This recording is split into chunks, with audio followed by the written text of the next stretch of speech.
I would say if I had to choose one of those, it would be cold card. And the reason I said it is because that's how I hold my Bitcoin. I have a Jade, which I like. I love the Jade. The only problem for me with the Jade is the camera and the QR code on. But other than that, like it is a very good device. And I think that if you're somebody who's just getting into Bitcoin, it's very easy. I would say if you're somewhat new to Bitcoin, I would go with the Jade.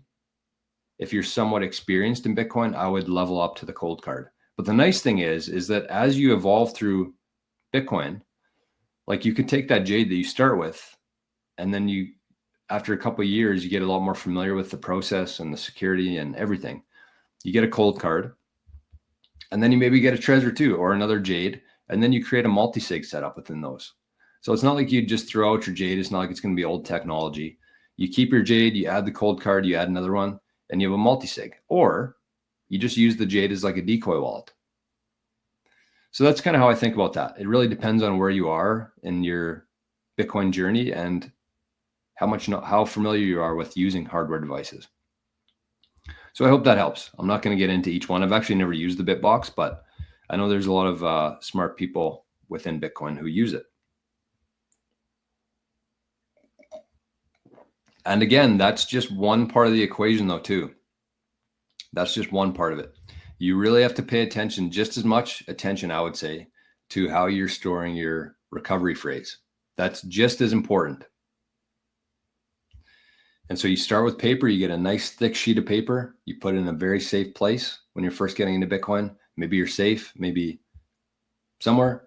Eventually you add a passphrase to that. So you can maybe leave it with the bank or your lawyer or whoever, add a passphrase. So you just leave the 12 words with them, keep the passphrase yourself. And then you evolve to like steel plate, titanium plate. You keep that in a separate place from your device. And then eventually in the future, once you're there, you start encrypting your recovery phrase. So it's not just about the hardware device. You could have the most secure hardware device on the planet, unhackable. But if you have your 12 or 24 words sitting beside it in plain text,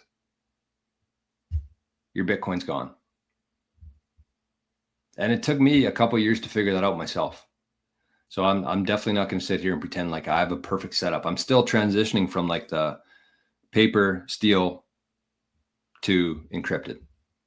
But I'm aware of it and I'm taking actionable steps to do that.